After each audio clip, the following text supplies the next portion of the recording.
उसमें आते हैं गौण बाबा पूछते हैं चंदेरी में। तो जो मिथ्यात्व को छोड़ दिया तो सामान्य रूप से जैसे कार्ड देते हैं व्यवहारी में रिश्तेदारों में, तो खाना खिला कार्ड शादी के कार्ड देते हैं तो बुलाते हैं सबको। तो मतलब घर में अगर वो हैं तो उन्हें ऐसा करना चाहिए कि नहीं? देखिए ऐसा है कि उनको देव मान करके उधर रखो नीचे, देव मान करके भगवान की तरह मान करके पूजा नहीं करना चाहिए। कुदेव, अदेव, सुदेव और देवादिदेव, ऐसे देव 4 प्रकार के होते हैं।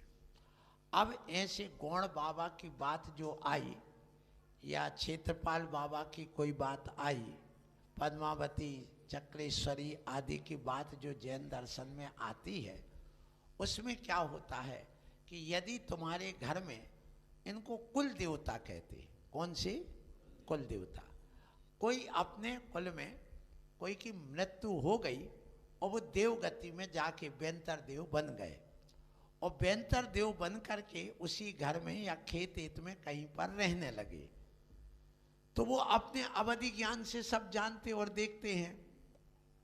अवधि दर्शन से देखने का काम और अवधि ज्ञान से जानने का काम करते, तो वो सब जानते देखते रहते, परिणाम भी तुम्हारे कुछ अंश में वो पकड़ लेते हैं।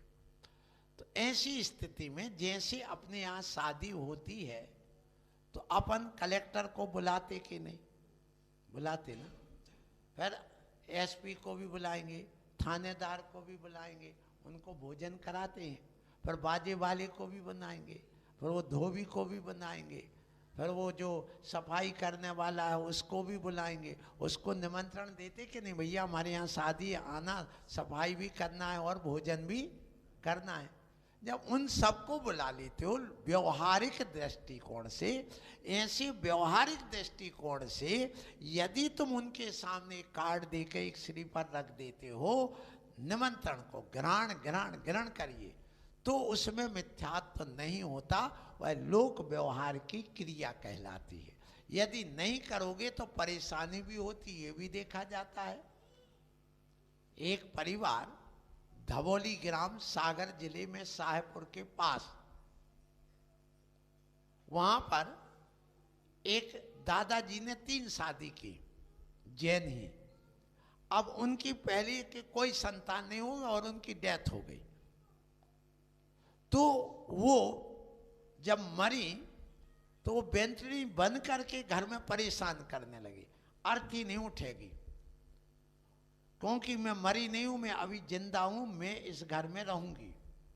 तो उन्होंने उठा करके कहा ऐसे कैसे रहोगे, तो बोले हमारी स्थापना कर दो, तो खेत में जा करके उनकी स्थापना कर दी। इस बात को हो गए लगभग 80 साल, बल्कि और ज्यादा हो गए, 100 साल के लगभग हो गया होगा अब तो भी आज क्या है, उनके परिजन इंदौर में रहने लगे। अब उन्होंने बेटे की शादी करी तो उन्होंने उस समय उनको पूजा नहीं, पूछा नहीं, जो वहाँ ले जाते थे कुछ बना के, जो मिठाई बनती थी वो ला करके वहाँ रखना पड़ती थी, और एक श्रीफल जाके रख देते थे, फोड़ देते और गरीबों को वहाँ सबको बांट देते थे, इतना काम होता था। उन्होंने कहा अब तो हम आ गए तो क्या करें। तो उस समय क्या घटना हुई कि आग लग गई, पहले तो सिलेंडर में, फिर भी कुछ नहीं, बहुत अच्छा था। गाड़ी चला रहे थे, एक्सीडेंट हो गया, थोड़ी खरोंच आई, कुछ नहीं हुई, गाड़ी पलट गई लेकिन कुछ नहीं हुआ। फिर उसके बाद वापस आए, फिर एक विस्फोट जैसा हो गया कुछ, फिर उसके बाद उनके सिर पर उन्होंने आकर के बकरना चालू किया कि तुम भूल गए क्या, यहां आ गए तो मैं यहां नहीं आ सकती क्या, तुमने मुझे पूछा क्यों नहीं, क्या तुम अपने बेटे की जान लेना चाहते, बेटा बहू की। तब उनने कहा गलती हो गई, तो जाओ अब जा करके पहले विधान करो मंदिर में। उनने नहीं कहा मेरी पूजा करो, विधान किया उन्होंने, कहाँ पर, मंदिर में, शांति विधान, और वहाँ जा करके जो वो मिठाई होती थी वो वहाँ रख करके आ गए। तो ये कुल देवता ऐसे भी करते हैं, इसलिए लोग व्यवहार की दृष्टि से उनको करिए देवता मान करके, और अदवा तदवा जो अर्घ चढ़ाते वो क्रिया नहीं करना चाहिए, क्योंकि अर्घ चरणों में चढ़ाया जाता है और भेंट हाथ में दी जाती है। इसलिए उनको अर्घ ना दे करके उनको अठवाई बोलते हैं, वो दे करके उनको प्रसन्न किया जाता है और शांत किया जाता है। श्री खंडार जी के बड़े बाबा कैसे बने, ऐसी विशुद्धि हम कैसे बढ़ाएं?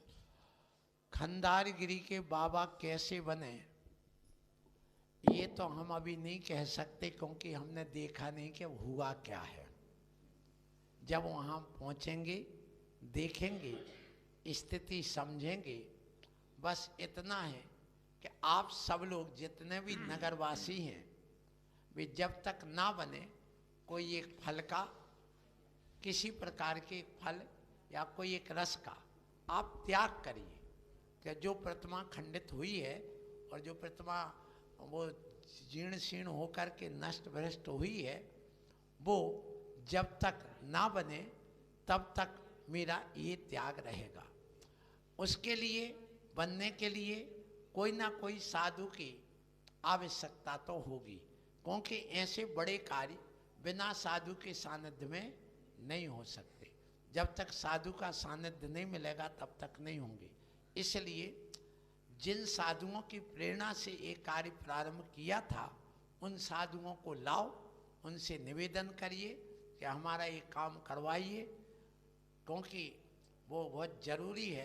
तरह तरह की बातें होती हैं, तो वो आकर के इस कार्य को जब संपन्न कराएंगे, क्योंकि उन्होंने आज्ञा ली होगी, देवों से लेना पड़ता है। यदि आज्ञा नहीं ली होगी तो बहुत परेशानी आएगी, ये भी ध्यान रखना। ये आज्ञा लेना पड़ती है। समय कम है, फिर भी मैं एक घटना सुनाऊंगा कि आपको सागर जिले में जैसी नगर नाम का एक गांव है, जैसी नगर। तो वहाँ पर निर्यापक मुनि सुधा सागर जी महाराज के सानिध्य में एक त्रिमूर्ति मंदिर का शिलान्यास हुआ था। और सामने एक जमीन लेकर के काम चालू किया। 10-15 साल तक कुछ नहीं हुआ, काम ही नहीं हो पाया। जब आचार्य गुरुवर विद्यासागर जी ने हमें, निर्णय सागर जी और अजित सागर जी को वहाँ भेजा चतुर्मास के लिए 2003 में, और जब वहाँ जाके देखा जो मकान बना हुआ था उसमें देव रहते थे। और इसके अलावा वहाँ पर ये बात आई थी कि देव के अलावा वहाँ पर जो जिसका वह मकान था उसमें घड़े भी गड़े थे। तो जब वहाँ आज्ञा ली उनसे सिर पर रख करके, तो उन्होंने आज्ञा दी, पर तोड़ा। तोड़ने के बाद वहीं पर एक जो जहाँ वो सिर पर रखवाया था, वहाँ एक बाबा जी पहुँचे नवरात्रि में। तो वो कहते हैं, इन महाराज ने मेरा नाम लेकर के कहा, इन महाराज ने यदि मुझे आज्ञा नहीं दी होती और विनय से हमें वहाँ नहीं भिजवाया होता तो ये बना नहीं सकते थे। बहुत सारी बातें उन्होंने बताई। और जब वो मकान तोड़ा तो 3-4 घड़े निकले, घड़े में भी राख निकली और कुछ भी नहीं निकला। ओम, चलिएगा। इसलिए आज्ञा लेना पड़ती है।